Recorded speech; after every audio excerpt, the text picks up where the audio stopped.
নাবালিকা মেয়ে যার বয়স 16 অথবা 18 বছর, আব্বা একটা পোশাক কিনে দিল। ওই পোশাকটা যদি 4000 টাকাও দাম হয়, মাঝে মাঝে বিয়ে বাড়িতে গিয়ে দেখবেন বর্তমান সময়ে বিয়ে বাড়ির চিত্রটা বড় করুন, ওখানে এত খারাপ কাজ হচ্ছে, প্রতিবাদ করা মানুষের অভাব হয়ে গেছে।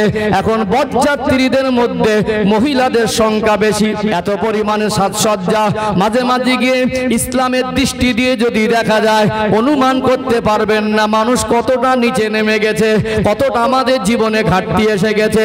আমাদের ঘরের মায়েরা মেয়েরা আজকে পোশাক পরিধান করছে, ওই পোশাকে যদি পর্দার হক আদায় না হয়, পোশাকটা যত দামি হোক, শরীরের সঙ্গে যদি টাইট ফিট হয়, ওই পোশাকটার আব্বা মা বন্ধু বান্ধবীর কাছে যত ভালো লাগুক, যে পোশাক একটা মহিলার পর্দার হক আদায় হয় না, দুনিয়ার মানুষ যত ভালো বলে আখ্যায়িত করুক, ওই ভালোর মূল্য আল্লাহর দরবারে কবর আর হাসরে 1 পয়সা মূল্য নেই।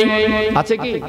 সাবালিকা মেয়ে টাইট ফিট পোশাক পরেছে, ওর আব্বা বলছে তোকে ভালো লাগছে, বড় ভাইটা বলছে তোকে পোশাকটা মানিয়েছে, কিন্তু পোশাকে পর্দার বিধান নেই। বিয়ে বাড়ি যাচ্ছে, বলো তোর আজকে এই জামাটা না খুব হেভি মানাচ্ছে, হ্যাঁ আপনজনরাও বলে, তাহলে ওটা কি? ও বলছে আমারও তো ভালো লাগছে বলে এটাই পরেছি। তাহলে নিজের বাড়ির মানুষের যদি বেপর্দায় তার মেয়েকে দেখতে ভালো লাগে, পরপুরুষের কিরকম লাগবে? আরেকটু বেশি ভালো লাগবে, আরেকটু বেশি ভালো লাগবে। আমি বলতে চাইছিলাম আমরা যা কিছু ভালো মনে করি, ভালো বলে আখ্যায়িত করি এবং ভালো বলছি, সবটা প্রকৃত ভালো নয়। চলুন আর একটা পয়েন্ট হলো, আর একটু ক্লিয়ার হবে ইনশাআল্লাহ। ও ভাইজানেরা, সোনার মানিক যুবকেরা, আব্বারা মায়েরা, বর্তমান সময়ে মানুষের মধ্যে একটা প্রতিযোগিতা হচ্ছে, কে কত সুন্দর করে ঘর বানাতে পারে। দুনিয়ার ঘরটা সুন্দরের প্রতিযোগিতা হচ্ছে, কিন্তু কবরটা কেমন হবে, কবরের জগতে কিভাবে থাকবো, একা কিভাবে সেখানে কাটাবো, কবরের জগৎটা কেমন ভালো হবে, সেই চিন্তা মানুষের মাথা থেকে অনেকটা কমে গেছে। আপনি হালাল টাকা দিয়ে আপনি ঘর বানান, এতে আমার আপত্তি নেই। ও ভাইয়েরা বাবাজিরা, আজকে আমি বোঝাতে চাইছিলাম আমরা যে প্রকৃতপক্ষে ভালোটা কি জানবো, যে যা কিছু আমরা ভালো বলি সবটা ভালো নয়, এটাই বোঝাতে চাইছি। মনে করুন রাস্তার ধারে একটা ঘর বানিয়েছে, ঘরের ডিজাইন কালার নকশার কোনো জবাব নেই, হাজার হাজার মানুষ রাস্তা দিয়ে হেঁটে যায়, ঘরের ডিজাইনের দিকে চেয়ে চেয়ে দেখে, মানুষ বলতে থাকে ঘরটা অনেক সুন্দর, কিন্তু মনে রাখবেন ওই ঘরটা যদি কারোর জায়গা অবৈধভাবে আত্মসাৎ করে ওই জায়গায় নির্মাণ হয়, অথবা ঘর বানানোর নির্মাণের টাকা যদি সবটা হারামের টাকা হয়, সুদ বা ঘুষের টাকা দিয়ে ঘর নির্মাণ হয়, হাজার হাজার মানুষের চোখে যত ভালো লাগুক, ও ভালোর মূল্য কবরে আর হাসরে 1 পয়সা কোনো মূল্য নেই। আছে কি? আমরা মাঝে মাঝে যা কিছু ভালো মনে করি সবটা প্রকৃত ভালো নয়। ও ভাইজানেরা, সোনার মানিক যুবকেরা, আব্বারা মায়েরা, এটা হলো লাস্ট পয়েন্ট। প্রকৃত ভালো কি এটাই বোঝাতে চাইছিলাম। আমার আল্লাহ সূরা মুলকের 2 নম্বর আয়াতে এটাই বলে দিয়েছেন, এটাই সতর্ক করে দিয়েছেন, এটাই স্মরণ করিয়ে দিয়েছেন, আল্লাযী খালাকাল মাউতা ওয়াল হায়াতা লিয়াবলুয়াকুম আইয়ুকুম আহসানু আমালা। আমি আল্লাহ দেখতে চাই তোমাদের হায়াত আর মউতের মাঝে যে সময় দিয়েছি কতটুকু ভালো কাজ করে আসতে পারো। অতএব আমরা যতই ভালো জামা কাপড় পরি, আমরা যত ভালো মানুষের কাছে পরিচয় লাভ করি, আমার পরিচয় যত বড় হোক, আমার দুনিয়ার মানুষ যত বেশি সম্মান করুক, আমার এই জীবন জিন্দেগির উপরে যদি আল্লাহ খুশি আর সন্তুষ্ট না হয়, দুনিয়ার মানুষের কাছে আমি সবথেকে বড় হুজুরের পরিচয় যদি অর্জন করি, দুনিয়ার মানুষ যদি আমাকে সবথেকে বড় নেতা বলে আখ্যায়িত করে, দুনিয়ার মানুষ যদি সবাই আমায় ভালো বলে, কোরআনের কথা মেনে যদি না চলি, নবীর বর্ণনা অনুযায়ী শরীয়তের বিধান মেনে যদি না চলি, আমার আল্লাহর কাছে ভালো হওয়া যাবে না। যাবে কি? আমার চেহারা যত সুন্দর হোক আর আমার পরিচয় যত বড় হোক, আমি পরনে যত ভালো ভালো দামি জামা কাপড় থাক, আল্লাহ যদি আমার জিন্দেগির উপরে খুশি না হয়, আমার জীবন যাপনের উপরে খুশি না হয়, এই ভালো বলা, ভালো থেকে ভালো সেজে থাকা, এটাকে দিয়ে কবরের হাসরে ছাড় পাওয়া নেগেটিভ নেবেন না। আমি কাউকে আক্রমণ করা, ছোট করার উদ্দেশ্য কথাবার্তা বলি না। কথা কি বুঝতে পারছেন? অসুবিধা হচ্ছে নাকি আলোচনায়? বুঝতে পারছেন তো? কোরআনের বর্ণনা করছে, কাউকে আঘাত দিয়ে তো লাভ হবে না, কাউকে ছোট করে তো লাভ হবে না। এগুলো পর্যালোচনা করো মজলিস, এগুলো আমাদের জীবনের ঘাটতি পূরণের চিন্তাধারা নিয়ে কথাগুলো আমাদেরকে একটা অ্যানালাইজ করতে হবে। কথা ঠিক না ঠিক? আল্লাহ আমাদের বোঝার তৌফিক দান করেন, বলেন আল্লাহুম্মা আমিন। আমি যতক্ষণ আছি ঠিক এরকম ছোট ছোট করে মেপে মেপে একদম ধাপে ধাপে আগে বাড়বো ইনশাআল্লাহ। সম্মানিত ভাইয়েরা, আমি এখানে আরেকটা পয়েন্ট তুলে ধরি আপনাদেরকে। আমরা যারা বাবা মা, সন্তান আমাদের কাছে অনেক বেশি আদরের। অনেক সময় মানুষ বলে সন্তান বাবা মার কাছে বড় হয় না। ছেলেটা ছোটবেলায় কচি বলে ডাকতো, 40 বছর বয়স এখনো কচি বলে ডাকে। আছে না এরকম বাবা মা? ছোটবেলায় কচি বলে ডাকতো আর 40 বছর বয়স এখনো ওই যে কচি, একটা ভালো মানে আদরের শব্দ চয়ন, তার নামটাও লোকের কাছে কচি বলে পরিচয় হয়ে গেছে। এরকম অনেক হয়েছে।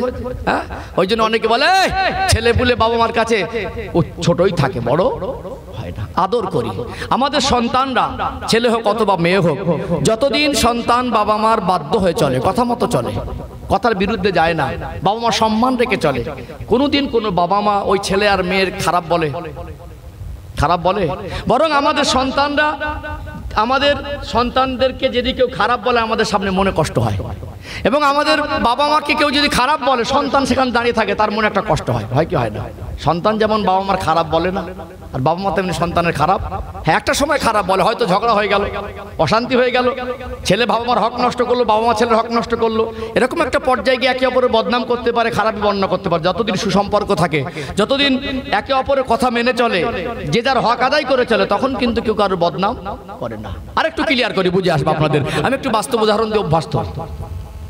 যখন একটা ছেলের বিবাহের পর্যাপ্ত বয়স হয়, তখন আব্বা মার মনে একটা স্বপ্ন থাকে, একটা ছেলেকে বিবাহ দেবো, একটা মনের মতো বৌমা আসুক। তাদের চেষ্টার ত্রুটি রাখে না, বংশ ভালো হোক, দেখতে ভালো হোক, জ্ঞানে গুণে ভালো হোক, এই চেষ্টাটুকু করে। আপ্রাণ চেষ্টার পরে অনেকে ফেল করছে। মানুষের মন তো বোঝা মুশকিল। হ্যাঁ, কিছু কিছু ঘরে বৌমা এসেছে, ও যে মারাত্মক আগুন লেগেছে, ও আগুন নেভানো সম্ভব, তাবিজেও নিভছে না, ঝাড়ফুঁকেও নিভছে না, পানি ঝরা দিয়েও নিমছে না। মারাত্মক কিছু কিছু ঘরের বৌমা আছে, কেউ সাপের থেকে বিষ বেশি, মারাত্মক জিনিস। যাই হোক, যে কথা বলছিলাম, এখন মনে করুন আপনার ছেলেকে বিবাহ দিতে যান, বিবাহ দেবার চিন্তাধারা নিয়েছেন, একটা ভালো মেয়ের অনুসন্ধান করে, একটা মেয়ের বাড়িতে দেখতে গেলেন, ছেলেকে বিবাহ, গার্জেন গেল, সেখানে গিয়ে কি ওই বাবাটা ছেলেকে বদনাম করে আসবে? কোনোদিন বদনাম করলে বলে মানুষটা সুস্থ মস্তিষ্কের মানুষ মানে পাগল হয়ে গেছে, আমার বাড়ি মেয়ে খুঁজতে ছেলের বিয়ে দেবে বলে, আর সেই ছেলের বদনাম করছে। কোনোদিন এরকম বদনাম কোনো বাবা মা করে না। আমরা আমাদের ছেলেদের বিয়ের সময় ছেলেদের যা ওর ভিতরে শিক্ষাগত যোগ্যতা আছে, যার আদর্শ আছে, তাছাড়া একটু বাড়িয়ে বলে কি বলে না? এখন সব মোবাইলে ছবি নিয়ে খুঁজছে, ছেলে দেখেছি হিরোর মতো লাগছে। আমরা সন্তানদেরকে খুব ভালো বলি, ভালো মনে করি। আমাদের সমাজে আছে বর্তমান সময় একটা কঠিন রোগে আক্রান্ত। মানুষ খারাপ কাজ করবে, তারপরে তাকে বলা যাবে না তুমি খারাপ কাজ কেন করছো, বলতে গেলে আপত্তি। একটা মানুষ প্রকৃতপক্ষে কুপথের প্রতি খারাপ কাজ করে, তার অনেক জুলুম, অত্যাচার, অন্যায়, খারাপই তার ভিতরে রয়েছে, ওই মানুষটার সামনে প্রশংসা করেন, খুশি হয়ে যাবে। মানে মানুষের মেজাজ, মস্তিষ্ক এখন এমন হয়ে গেছে, সে খারাপ কাজ করলে তাকে ভালো বলতে হবে, সেটাই সে চায়। কারণ সেই কাজটা সে চায় যে তার প্রমাণ হলো তাকে, সে খারাপ মানুষ, তার সামনে তাকে ভালো বলে সে খুশি হয়। এটা একটা কিন্তু বড় রোগ, এটা একটা বড় রোগ। মানুষ মানে খারাপ কাজ করলে তাকে খারাপ বলা যাবে না, তুমি ভালো বলো, সে তোমার কাছে ভালো। এটা একটা কঠিন রোগ আমাদের। আল্লাহ আমাদের বোঝার তৌফিক দান করেন, বলেন আল্লাহুম্মা আমিন।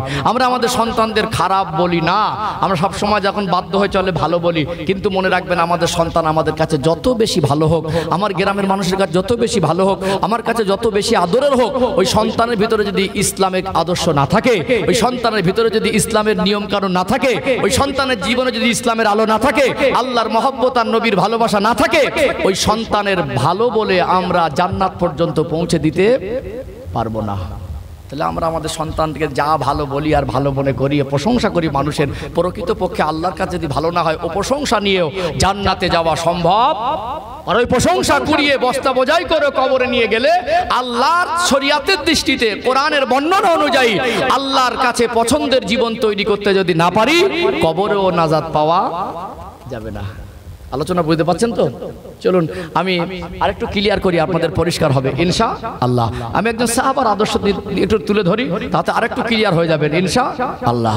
ও ভাইজানেরা, সোনার মানিক যুবকেরা, আব্বারা মায়েরা, একটু আপনাদের এই প্রসঙ্গে মনে করিয়ে দেই, আল্লাহ নবীর সাহাবী হযরত বেলাল রাদিয়াল্লাহু আনহু নাম আপনারা শুনেছেন। কি জীবন তিনি তৈরি করেছিলেন, তার ব্যক্তিগত জীবন একটু যদি ভাবেন, তার জীবন থেকে অনেক শিক্ষা নেওয়া যায় যে বেলাল রাদিয়াল্লাহু আনহু তিনি দুনিয়ার কোন কলেজ ইউনিভার্সিটি থেকে পিএইচডি করেননি, যে বেলাল রাদিয়াল্লাহু আনহু তার কোন বড় বিশ্ববিদ্যালয় সার্টিফিকেট তার কাছে ছিল না, তার চেহারাটা এত বেশি কালো ছিল, আমি কালো আপনি কালো ওই কালো নয়, হাড়ির তলার থেকে কালো। যে বেলাল রাদিয়াল্লাহু আনহু কিরীতদাস গোলাম ছিল, যে বেলাল রাদিয়াল্লাহু আনহুর নামে 1 শতক জমি আর ব্যাংক অ্যাকাউন্ট বলে কিছু ছিল না। সে বেলাল রাদিয়াল্লাহু আনহু আমার আল্লাহর নবীকে মানার মতো মেনে নিয়েছেন, আত্মসমর্পণ করেছেন তো করার মতো। আমার আল্লাহ যে কাজে নারাজ হয় সেই কাজটাকে একেবারে পরিপূর্ণ ত্যাগ করে দিলেন। আমার আল্লাহ যে কাজ করলে খুশি হয় সেই কাজগুলো এত মন দিয়ে করতে লাগলেন। আমার রাসূলকে এত বেশি ভালোবেসে ফেললেন, আমার নবীর কথাগুলো এত বেশি মানতে লাগলেন। আমার আল্লাহ তার জীবন জিন্দেগির উপরে এত বেশি খুশি হয়ে গেলেন, তিনি জমিন থেকে হেঁটে হেঁটে যেতেন আর তানার পায়ের আওয়াজটা আল্লাহ পাকের জান্নাতে শোনা যেত। আরো জোরে বলুন। তাহলে আল্লাহর কোরআনের থেকে দামি শিক্ষা পৃথিবীতে কোনো শিক্ষা নেই। আমরা বাংলা ভাষাভাষীর মানুষ, আমরা জেনারেল শিক্ষার গুরুত্ব দিই। অবশ্যই চলতে গেলে 60 বছর বাঁচতে গেলে আমার জেনারেল শিক্ষার প্রয়োজন আছে। আমাদের দেশের সম্মান রক্ষা করতে গেলে, দেশের সুনাগরিক হিসাবে বড় হতে গেলে আমাদের জীবনের শিক্ষা দরকার আছে। শিক্ষা সম্পর্কে আমি কিছু কথা আনবো ইনশাআল্লাহ, আমার সেদিকে খেয়াল আছে। সম্মানিত ভাইরা, আমি এতটুকু বলবো, জেনারেল শিক্ষাটা আমাদের দুনিয়ার জন্য, জেনারেল শিক্ষা, কিন্তু ধর্মীয় শিক্ষা আমাদের নাজাতের জন্য, আমাদের আখিরাতের জন্য, আমাদের জান্নাত হাসিলের জন্য, জাহান্নাম থেকে মুক্তি পাওয়ার জন্য, আল্লাহ সন্তুষ্টির জন্য, নবীর ভালোবাসা অর্জনের জন্য। কথা ঠিক না বেটি? অতএব এই জীবনে যদি আল্লাহর মহব্বত আর নবীর ভালোবাসা না থাকে, এই জীবনে যদি আখিরাতের চিন্তা আর জাহান্নাম থেকে বাঁচার চেষ্টা না থাকে, এই জীবনে যদি জান্নাতের আশা না থাকে, এই জীবনের কর্মজীবনটা যদি আল্লাহর জন্য না হয়, এই জীবনের মূল্য আল্লাহর কাছে কবরের হাসর 1 পয়সা নেই। কথা ঠিক না বেটি? ও ভাইজানেরা, সোনার মানিক যুবকেরা, আব্বারা মায়েরা, আরেকটুখানি আপনাদের বুঝিয়ে দেয় আল্লাহ নবীর সাহাবী হযরত বেলাল রাদিয়াল্লাহু আনহু কি জীবন তিনি তৈরি করেছেন। মনে রাখবেন, একটা মানুষ আদর্শবান হবে, আমার রাসূলুল্লাহর মতো আদর্শ আল্লাহ সৃষ্টি জগতে আমার আল্লাহ কাউকে দেয়নি। আমার নবীর কেউ যদি প্রকৃত অনুসারী হয়, কেউ যদি দুনিয়ায় কোরআনের শিক্ষা অর্জন করে, কোরআনের ফলোয়ার হয়, ওই মানুষটা দুনিয়ায় প্রকৃত মানুষ হয় কি হয় না? তার ভিতরে প্রকৃত মানুষত্ব জাগ্রত হয়। অতএব ইসলাম ধর্মের ভিতরে শিক্ষার গুরুত্ব আছে। অতএব ইসলাম মানুষকে শিক্ষিত হতে বলেছে। পৃথিবীতে যত ধর্ম আছে, যারা শিক্ষিত মানুষ, আমি পয়েন্ট টু পয়েন্ট রেফারেন্স দিয়ে নোট করে কথা বলতে পছন্দ করি। যখন ধর্মীয় অ্যাঙ্গেলে কথা বলি, কোরআন হাদিস থেকে আমি রেফারেন্স দিচ্ছি। আপনার এখানে বসেও যদি ইন্টারনেটে গুগলে গিয়ে সার্চ করেন, পৃথিবীতে মোট কয়টা ধর্ম আছে, 4000-এর বেশি ধর্মের অনুসন্ধান গুগল বলে দেবে। তবে মনে রাখবেন, ইসলাম ধর্মটা হলো আল্লাহ পাকের মনোনীত ধর্ম, একমাত্র আল্লাহর কাছে গ্রহণযোগ্য ধর্ম হিসাবে এটা হলো ইসলাম ধর্ম। পৃথিবীতে ইসলাম মানুষকে শিক্ষার জন্য গুরুত্ব বুঝিয়েছে। যে গুরুত্ব পৃথিবীর মানুষকে ইসলাম বুঝিয়েছে, এই গুরুত্ব পৃথিবীর অন্য কোন ধর্ম বোঝায় নাই। নবী আমার গারে ঘেরাতে আল্লাহ নবী ধ্যানে মশগুল ছিলেন। আমার আল্লাহ আমার আপনার প্রিয় হাবিবের উপরে কোরআনুল কারীমের প্রথম 5টা আয়াত নাজিল করেছিলেন। ওই 5টি আয়াত হলো সূরা আলাকের প্রথম 5 আয়াত। সূরা আলাকটা হলো 30 নম্বর পারার মধ্যে আছে। আমার রাসূলের উপরে প্রথম কোরআনুল কারীমের আয়াত নাজিল হলো যে গারে ঘেরাতে, যেটাকে জাবালে নূরও বলা হয়, ওই পাহাড়টা কোরআনুল কারীমের প্রথম আয়াতের ছোঁয়া পেয়ে গেল। ওই পাহাড়টাকে আমার আল্লাহ সম্মানিত করে দিয়েছে। আরো জোরে বলুন সুবহানাল্লাহ। আল্লাহর প্রিয় হাবিবের উপরে আমার আল্লাহ যে 5টা আয়াত প্রথম নাজিল করলেন সূরা আলাকের, ওই আয়াতের সূচনা আমার আল্লাহ একটা শব্দ দিয়ে করলেন, ইকরা। ইকরা বিসমি রাব্বিকাল্লাযী খলাক। অতএব আমার আল্লাহ কোরআনুল কারীমের সূচনা শব্দটা আল্লাহ পাক ইকরা দিয়ে বুঝিয়ে দিয়েছেন। ইকরা অর্থাৎ পড়ো। পৃথিবীর জমিনে কোরআন যে শিক্ষার গুরুত্ব বিধি বুঝিয়েছে, অন্য কোন ধর্মে এত গুরুত্ব বোঝানো হয়নি, অন্য কোন ধর্মগ্রন্থে এত বেশি গুরুত্ব বোঝানো হয়নি। অতএব শিক্ষার গুরুত্ব আছে না নেই? এই জন্য আমরা আমাদের জেনারেল জ্ঞান দিয়ে বলি শিক্ষা জাতির মেরুদণ্ড। কিন্তু কোরআনুল কারীম তো প্রথম আয়াত দিয়ে শিক্ষার কথা বলেছে। নবী আমার আল্লাহ সৃষ্টি জগতের মধ্যে আমার আল্লাহ আমার রাসূলের সম্মান মাকাম মর্যাদাকে যেমন বেশি করেছিলেন, আল্লাহ সৃষ্টি জগতের মধ্যে আমার নবীকে আমার আল্লাহ যেমন জ্ঞান বেশি দান করেছিলেন, আমার নবীও তার শোনার জবানে বললেন উতলুবুল ইলমা মিনাল মাহাদি ইলাল লাহাদ। একটা মানুষের শিক্ষার সময় হলো মায়ের দোলনা থেকে শুরু করে কবরে যাওয়ার আগ মুহূর্ত পর্যন্ত। অতএব শিক্ষিত হতে হবে। দুনিয়ায় যদি 60 বছর বেঁচে থাকতে গিয়ে দুনিয়ার মানুষের জেনারেল শিক্ষার প্রয়োজন হয়, এতে ইসলামে আপত্তি নেই। আপনি শিক্ষিত হন, আমাদের সন্তানরা ডক্টর হোক, মাস্টার হোক, ব্যারিস্টার, ইঞ্জিনিয়ার হোক, আইপিএস হোক, ডিএম হোক, আমাদের সন্তানেরা চাকরিজীবী হোক, এতে আপত্তি নেই। কিন্তু আমাদের সন্তানদিগকে কোরআনুল কারীমের শিক্ষা থেকে বঞ্চিত করা যাবে না, ধর্মীয় শিক্ষা থেকে বঞ্চিত করা যাবে না। অতএব ধর্মীয় শিক্ষা যদি, ধর্মীয় আদর্শ যদি আমাদের ভিতরে না থাকে, এই জীবনটা আল্লাহর কাছে পছন্দের হতে পারে না। আমি বলছিলাম আল্লাহ নবীর সাহাবী হযরত বেলাল রাদিয়াল্লাহু আনহুর কথা, তিনি কোরআনুল কারীমের শিক্ষাটা বুকে জায়গা দিলেন, নবীর আদর্শটা মুখে জায়গা দিলেন, নবীর কথা মতো জীবন তৈরি করলেন। তিনি আযান দিতেন, আযানটা তিনি শুদ্ধ করে দিতে পারতেন না। কেননা ইসলাম কবুল করার কারণে তার মনিব নিষ্ঠুর উমাইয়া কাফের তার গালের মধ্যে লোহার টুকরা উত্তপ্ত আগুনে লাল করে মুখের মধ্যে দিয়ে দেওয়ার কারণে মুখের ভিতরের অংশ এত বেশি পুড়ে গিয়েছিল, সারা জীবনের মতো তোতলা হয়ে গেলেন। তিনি আযান দিতেন মদিনার মসজিদে নববী শরীফে, তিনি আযানের আওয়াজ শুরু করতেন মসজিদে নববী শরীফে, আওয়াজটা পৌঁছে যেত আল্লাহ পাকের আরশে আজিমে। আরো জোরে বলুন। তিনি তার জীবনটা আল্লাহর পছন্দের মতো করেছিলেন। জোরে বলবেন না? আমাদের আল্লাহর সন্তুষ্টির উদ্দেশ্যে আল্লাহর কথা মতো জীবন তৈরি করতে হবে। কথা ঠিক না বেটি? তাহলে আমাদের, আমি প্রাথমিকভাবে যে প্রশ্ন তুলেছিলাম কটা প্রথমত আল্লাহ বলেছেন যে ওয়ালা তামুতুন্না ইল্লা ওয়া আনতুম মুসলিমুন, মধ্যে যদি হয় পরিপূর্ণ মুসলমান না হয় মৃত্যুবরণ। পরিপূর্ণ মুসলমান হতে গেলে কি করা দরকার, তার একটা উত্তর দিয়েছি, তাই তো নাকি? আবারও যদি একবার মনে করিয়ে দেই যা কোরআন হাদিসে এসেছে, যে আমার আল্লাহর নবী বলেছেন ইসলামিক জীবন ব্যবস্থার মধ্যে যা কিছু আছে, প্রথম ধাপ অন্তরে বিশ্বাস করা, দ্বিতীয় ধাপ মুখে স্বীকার করা, এই পর্যন্ত মুসলমান। আত্মসমর্পণ করে দিয়েছে, এগুলো আমালে জিন্দেগিতে বাস্তবায়ন করা, তবেই পরিপূর্ণ মুসলমান হব। আর আমাদের জীবনের সব থেকে বড় সমস্যা, আমরা যা বিশ্বাস করেছি, যা স্বীকার করেছি, সেগুলো আমলে জিন্দেগিতে বাস্তবায়ন করতে পারছি না। এটা আমাদের বড় সমস্যা। সমাধানটা খুঁজব। আলোচনার বিষয়বস্তু ছিল ইসলামিক জীবন ব্যবস্থাকে কিভাবে আমলে জিন্দেগিতে বাস্তবায়ন করব। কথাটা খুব অল্প কথায় হলেও এর ব্যাখ্যা বিশ্লেষণ অনেক বেশি। যতটুকু আমার সময় আছে এই কথার উত্তর আমি দেওয়ার চেষ্টা করছি সংক্ষিপ্ত আকারে ইনশাআল্লাহ। মোটামুটি জীবন যে পরিবর্তন দরকার আছে এটা বুঝতে পেরেছি তো? দরকার আছে না নেই? আছে। কোরআনের বাণী দিয়ে আমি বুঝিয়েছি, নবীর বর্ণনা দিয়ে বুঝিয়েছি, সাহাবাদের জীবনকে দৃষ্টান্ত স্বরূপ বুঝিয়েছি। কথা ঠিক না বেঠিক? চলুন, যে কোনো মজলিসে দরুদ শরীফ না পড়লে মজলিসের হক আদায় হয় না। একটু আল্লাহর নাম নিলে একটি মানে জাজবা বাড়ে, আল্লাহর রহমত বর্ষণ হয়। আজকে বিশ্বাস করুন এই যে পরিবেশ, অনেক ভালো পরিবেশ, এই জায়গাটার অনেক সম্মান, ঐতিহ্য, অনেক গুরুত্বপূর্ণ জায়গা। আজকে মানুষ কিছু সামান্য মিস্টেকের কারণে জায়গাগুলোর ভারসাম্য নষ্ট হচ্ছে।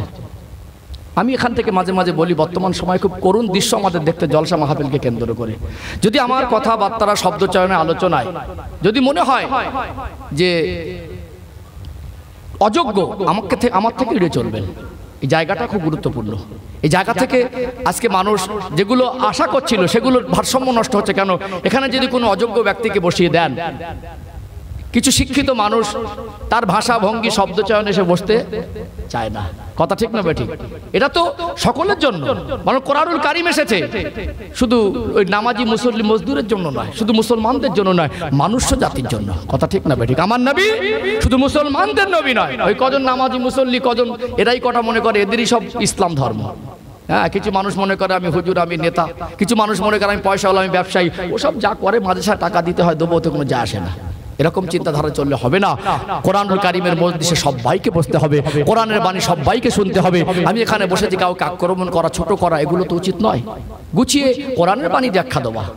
এখানে আমি বসেছি আপনার সন্তানের মতো, আমার আব্বার বসে, দাদুর বয়সী মানুষ আছেন, এখানে সবাই আমরা বসেছি আল্লাহর জন্য। আমি বলতে বসেছি আল্লাহর জন্য, শুনতে বসেছেন আল্লাহর জন্য। কথা ঠিক না বেঠিক? এই জন্য এই জায়গাগুলো অনেক সম্মান মর্যাদা আছে, এগুলোকে নিয়ে আমরা এই জায়গাগুলোকে সঠিক কথা যদি শুনি, সঠিক বলনেওয়ালাদের সোহবতে যদি বসি, যেখানে ইসলাম বোঝা যায়, যাদের কাছ থেকে ইসলাম বোঝা যায়, যাদের কাছ থেকে ইসলাম শেখা যায়, সেই সমস্ত জায়গায় যদি আমাদের সম্পর্ক হয়, আমাদের জীবন ইনশাআল্লাহ ধীরে ধীরে ইসলামের আলোয় আলোকিত হবে ইনশাআল্লাহ। একটু তাকবীর দেন, নারী তাকবীর। মাশাআল্লাহ, একটু নবীর শানে দরুদ শরীফ পড়ে নিয়ে আমি ওই আলোচনার যে বিষয়বস্তুটা একটু সংক্ষেপে ব্যাখ্যা দেবো ইনশাআল্লাহ। একটু মহব্বতে দরুদ শরীফ। আল্লাহুম্মা সাল্লি আলা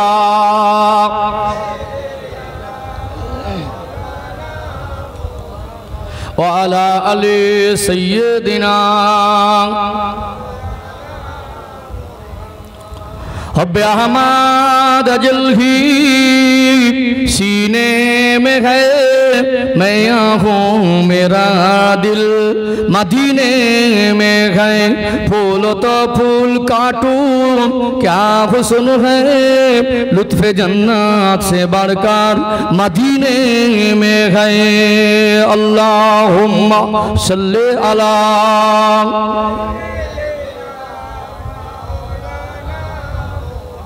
वाला अली सय्यदिना।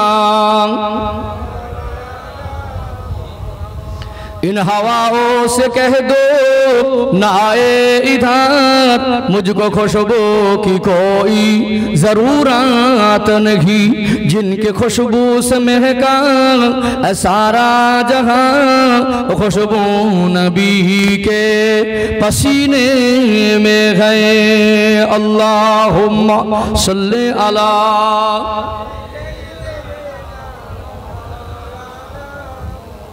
वाला अली सय्यदिना।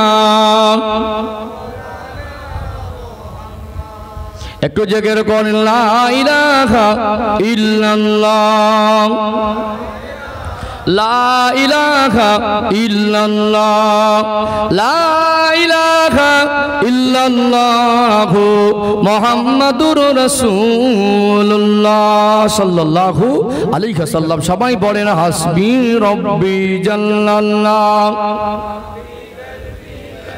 আরো মহব্বতে হাসবি রব্বি জাল্লাল্লাহ, মাফি কলবি গায়রুল্লাহ, নূর মুহাম্মদ সাল্লাল্লাহ, হক লা ইলাহা ইল্লাল্লাহ, লা ইলাহা ইল্লাল্লাহ, লা ইলাহা ইল্লাল্লাহ মুহাম্মাদুর রাসূলুল্লাহ। আল্লাহুম্মা সাল্লি আলা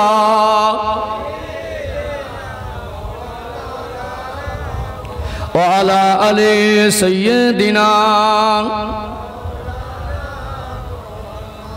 সম্মানিত উপস্থিতি, যে আলোচনা করছিলাম যে আমরা ইসলামিক জীবন ব্যবস্থাকে কিভাবে আমালে জিন্দেগিতে বাস্তবায়ন করব। আর সমাজ কেন পরিবর্তন হয় না? কিছু প্রশ্ন। আজ এত ওয়াজ নসিহত হওয়ার পরে মানুষ কেন এত বেনামাজি?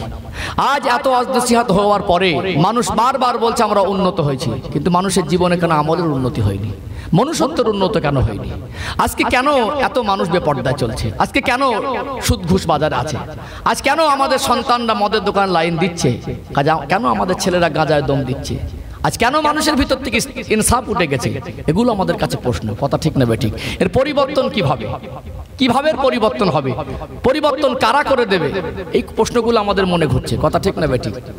আজকে এক শ্রেণী মানুষ কোরআন শরীফের একটা ওটাকে আমল করে। কি করে? কোরআন শরীফের সূরা তাহরিম 28 নম্বর পারার 19 নম্বর পৃষ্ঠা মিডল পয়েন্টের নিচে পাবেন সূরা তাহরিমের 6 নম্বর আয়াত। আল্লাহ পাক বলছেন, ইয়া আইয়ুহাল্লাযীনা আমানু উ আনফুসাকুম ওয়া আহলিকুম নারা। হে বিশ্বাসী বান্দা বান্দীরা, জাহান্নামের আগুন থেকে নিজে বাঁচো এবং আহল পরিবার বর্গকে বাঁচাও। অর্থাৎ তুমি নিজে ভালো হও, জাহান্নাম থেকে বাঁচার উপযুক্ত জীবন তৈরি করো। এবং এই পর্যন্ত শেষ নয়, তুমি ভালো হবে, তুমি হজ করবে, তুমি যাকাত দেবে, তুমি আল্লাহর কথা মতো চলবে। তোমার আহাল পরিবার যারা আছে তারা কোন জায়গায় যাবে, কিভাবে চলবে, তোমার খোঁজ খবর নেওয়ার দরকার নেই। এরকম জীবন ব্যবস্থা ইসলাম দেয়নি। তুমি যেমন নিজে ভালো হবে, তোমার আহার পরিবার যারা, তাদেরকে জাহান্নামের আগুন থেকে বাঁচানোর জন্য ইসলাম যে কথাগুলো বলেছে আপ্রাণ চেষ্টা করতে হবে। নবী বললেন, আলা কুল্লুকুম রাঈন ওয়া কুল্লুকুম মাসউলুন আর রাইয়াতি, তোমরা প্রত্যেকে এক একজন দায়িত্ববান জিম্মাদার। আমাদের সন্তানদের উপর দায়িত্ব আছে, স্বামী যারা স্ত্রীর উপর দায়িত্ব আছে, সন্তান তার ভাই বোন হিসেবে বড় ভাই ছোট ভাইয়ের উপর দায়িত্ব আছে, বোনেদের উপর দায়িত্ব আছে, গ্রামের যারা দায়িত্বশীল মানুষ তাদের কিছু জনগণের উপর দায়িত্ব আছে, একজন ইমাম তার মুসল্লির উপর দায়িত্ব আছে, আছে না নেই? অতএব দায়িত্বশীল হতে হবে। কি হতে হবে? দায়িত্বশীল হতে হবে। দায়িত্ব পালনে ঘাটতি থাকলে নবী সতর্ক করে দিলেন, আল্লাহর কাছে কিন্তু হিসাব দিতে হবে। অতএব এখানে এই দায়িত্ব পালনে এক শ্রেণীর মানুষ একটু সচেতন। এই দায়িত্ব পালনের কাছ থেকেই জলসা দেওয়া। কি উদ্দেশ্য? এখানে যেখান থেকে এত টাকা খরচা করলো, এত লাইটিং প্যান্ডেল হলো, দূর দূরান্ত থেকে এত টাকা বাজেট দিয়ে বক্তা আনা হলো, উদ্দেশ্য কি? যাদের কথা মানুষ শুনবে, যারা ভালো করে কোরআন হাদিস বুঝিয়ে বলতে পারে, তাদেরকে বাছাই করে আনা হয়।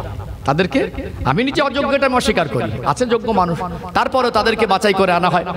এবারে ওই মানুষগুলো যেন বক্তা হিসেবে আসবেন, একজন আলেম, তার সহবাতে আমার গ্রামবাসী আশপাশ এলাকার মানুষ বসবে, তারা বসার উপযুক্ত ব্যবস্থা করে দেবো, তারা কোরআনের বাণী শুনবে, তাদের জীবন পরিবর্তন হবে, এটাই তো আশা।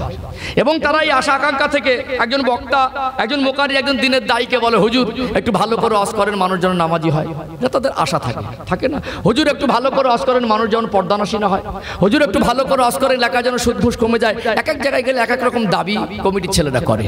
এগুলো তাদের আশা যে মানুষ, হুজুররা এসে মানুষের কাছে বলবে মানুষ ভালো হোক। তারা দায়িত্ব পালন করছে, কথা ঠিক না ঠিক? তারপরে দেখছে আবার এক শ্রেণীর মানুষের চিন্তাধারা, হুজুর ভালো করে বলে তো হচ্ছে না। বিশ্বাস করুন, হুজুরা ভালো করেই বলছে। অনেক যোগ্য মানুষ আছে, রেফারেন্স দিয়ে কথা বলে, আছে না নেই? আমি তো কিছুই না। আলেম হতে গেলে যে তাকওয়া দরকার সেটা আমার ভিতরে নেই। আলেম হতে গেলে, বক্তব্য দিতে গেলে যত পড়াশোনা দরকার সেই কোয়ালিফিকেশন সার্টিফিকেট আমার মধ্যে নেই। আল্লাহ বলা তাই বলি ভালোবাসায়। কিন্তু আমার থেকে অনেক যোগ্য ব্যক্তি আছে, আছে না নেই?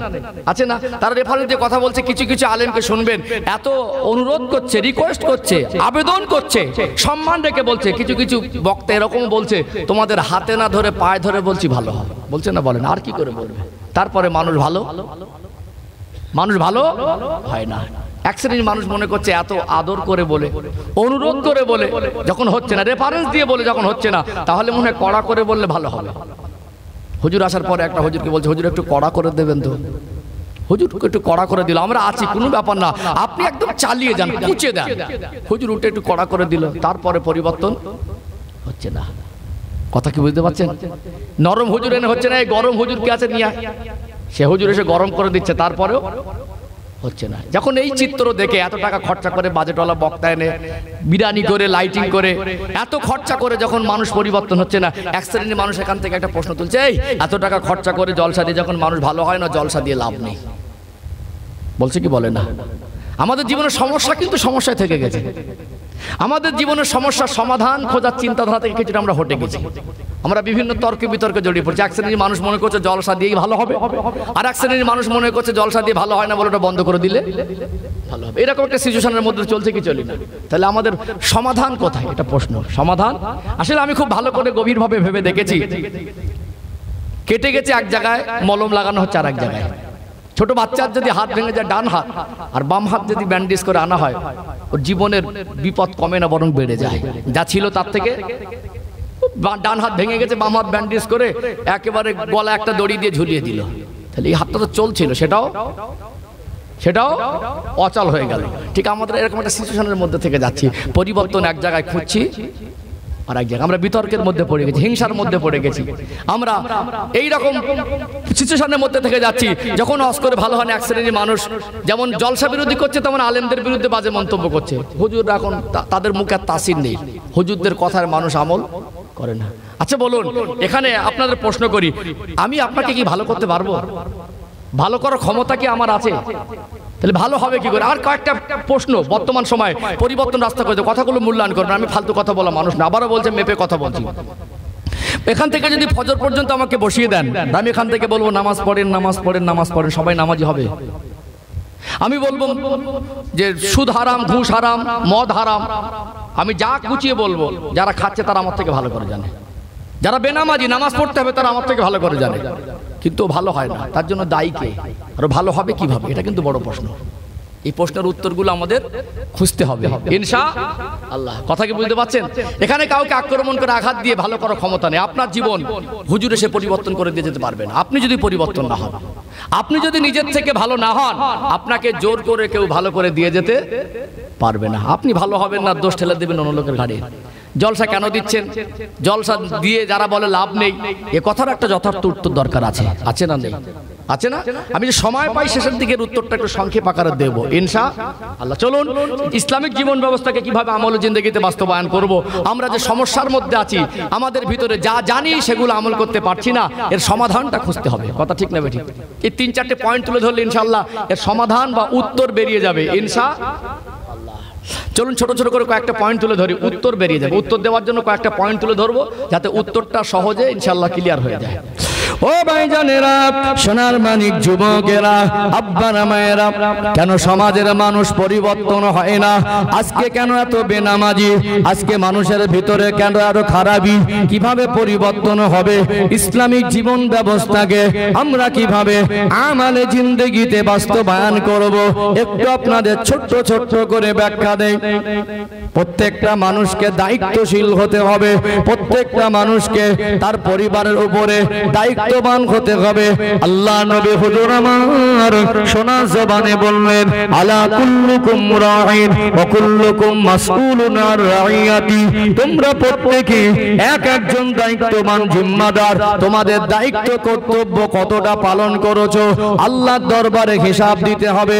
আমরা গার্জেনরা আমাদের সন্তানের উপরে যে দায়িত্ব আছে, বিশেষ কিছু দায়িত্ব আমরা এমন ভাবে পালন করেছি, ওই দায়িত্ব কোনো ত্রুটি নেই। আর আমরা অনেকে দায়িত্ব পালন করছি, কোনগুলো পালন করছি আর কোনগুলো ছেড়ে যাচ্ছে, যার কারণে আমাদের জীবন ইসলামের আলো থেকে অন্ধকার। একটু পর্যালোচনা করা দরকার আছে না নেই? দুনিয়া জমিনে একটা মানুষ, ওই মনুষ্য জাতি জীবন যাপনের ক্ষেত্রে তার জীবনে পোশাকের দরকার আছে না নেই? পোশাকবিহীন একটা মানুষের জীবন চলতে পারে না। একটা মানুষের যখন বিবাহ বন্ধনে আবদ্ধ হয়, সাংসারিক জীবনের সূচনা হয়, আল্লাহ পাক ওই সাংসারিক জীবনে ওই পরিবার আলো করে একটা সোনার মানিক ফুটফুটে সন্তান দান করেন। ওই সন্তান দুনিয়া আসার পরে ওই সন্তানের পোশাক কিনে দেওয়ার দায়িত্ব বাবা মা ঘাড়ে উঠিয়ে নেয় কি নেয় না? কি ধনী, কি মধ্যবিত্ত, কি গরিব, কি ভিক্ষুক, কি অসহায়, কোন বাবা মা সন্তানের পোশাক কিনে দিতে পারবো না এই কথা বলে না। যার চোখ নেই, যার দুটা হাত নেই, যার দুটা পা নেই, ওই মানুষটাও যদি সন্তানের বাবা মা হয়, ওই মানুষটাও সন্তানের পোশাকের ক্ষেত্রে অপারগতা স্বীকার করেনি। করেছে কি? কোন বাবা মাকে বলতে শুনেছে, আমি অসহায়, আমি পোশাক কিনে দিতে পারছি না, আমার ছেলে মেয়ে উলঙ্গ হয়ে বড় হোক? অপারগতা স্বীকার কোনো বাবা মা ভিক্ষা করে হলেও পোশাকের ব্যবস্থা। ছোট বাচ্চা যতদিন না সে রোজগার করতে শেখে, বাবা মার মনে স্বপ্ন থাকে যে অনেক মজদুর মানুষ, ভ্যান চালক মানুষ তাদের সন্তানকে আজকে চাকরিজীবী হিসেবে গড়ে তুলেছে না তোলেনি? ধন্যবাদ দেই ওই সমস্ত গার্জেনদের, তারা তাদের সন্তানকে শিক্ষিত হিসাবে গড়ে তুলেছে। কথা ঠিক না বেঠিক? তবে বলবো, ধর্মীয় শিক্ষা ছাড়া জীবন অন্ধকার। ধর্মীয় শিক্ষা না থাকলে মানুষ শিক্ষিত হয়, চাকরিজীবী হয়, তার ভিতরে মনুষ্যত্ব বেঁচে থাকে না। এর ভরি ভরি পরমাণুর চিত্র তুলে দিতে পারি। কথা ঠিক না বেঠিক? বিচারক হয়েছে তো ঘুষখোর হয়েছে না? হয়নি? হয়নি? ঘুষে চলছে না? বিচার করছে, বেনসাফি করছে। চাকরিজীবী মানুষ ঘুষ খাচ্ছে, তার বেতনের অভাব নেই, তার মালের অভাব নেই, টাকার অভাব নেই, গরিবের কাছ থেকে পেশাদ দিয়ে টাকা নিচ্ছে। তার ভিতরে মনুষ্যত্ব বেঁচে আছে। একজন মানুষ যে দিনদার হয়, তার ভিতরে ইসলামের আলো থাকে, ও বিচার করতে গেলে ঘুষ খাবে না। খাবে? ও নেতা হলে কারোর হক নষ্ট করবে না। ওই ছেলেটা দিনদার হলে বাবা মার গলা ধাক্কা দেবে না। ওই ছেলেটা যদি দিনদারি থাকে, ওর দ্বারা সমাজের মানুষের সম্মান নষ্ট হবে না। অতএব ইসলাম মানুষের ভিতরে যদি এসে যায়, ইসলামের আলো এসে যায়, আল্লাহ পাক ওই মানুষের জীবনটা সম্মানের জীবন করে দেয়। জোরে বলুন সুবহানাল্লাহ। সম্মানিত ভাইরা, যে কথা বলছিলাম, তাহলে পোশাকের ক্ষেত্রে আমরা কেউ অপারগতা স্বীকার করিনি। আমাদের স্বপ্ন থাকে সন্তান বড় হবে, কাজ করে ইনকাম করতে হবে না, আমি খাওয়াবো। কতদিন পড়তে পারে? পড়ে 30 বছর পর্যন্ত সন্তানকে পোশাক, তার পকেট খরচা, তার জীবনে লেখাপড়ার খরচা সব বাবা মা বহন করে। ঋণ করে সন্তানকে লেখাপড়া করাচ্ছে কি করায় না?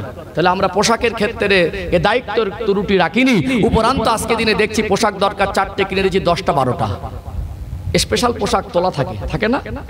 বিয়ে বাড়ি যাওয়ার সময়, আত্মীয় বাড়ি যাওয়ার সময় ওগুলো বার করা হয়। তাহলে পোশাকের যেটা প্রয়োজন ছিল, দায়িত্ব এত বেশি পালন করেছি, প্রয়োজন ছাড়া বেশি দিয়েছি না দেয়নি? প্রয়োজন ছাড়া বেশি দিয়েছি। চলুন পরবর্তী পয়েন্ট, মানুষের জীবনে যেমন পোশাক দরকার, মানুষের জীবনে খাদ্য দরকার। খাদ্য ছাড়া বাঁচতে পারবে? রিজিকের মালিক আল্লাহ। এর অনেক ব্যাখ্যা আছে। তো একটা মানুষ সন্তানের বাবা মা হলে এই কথা কোনো বাবা মা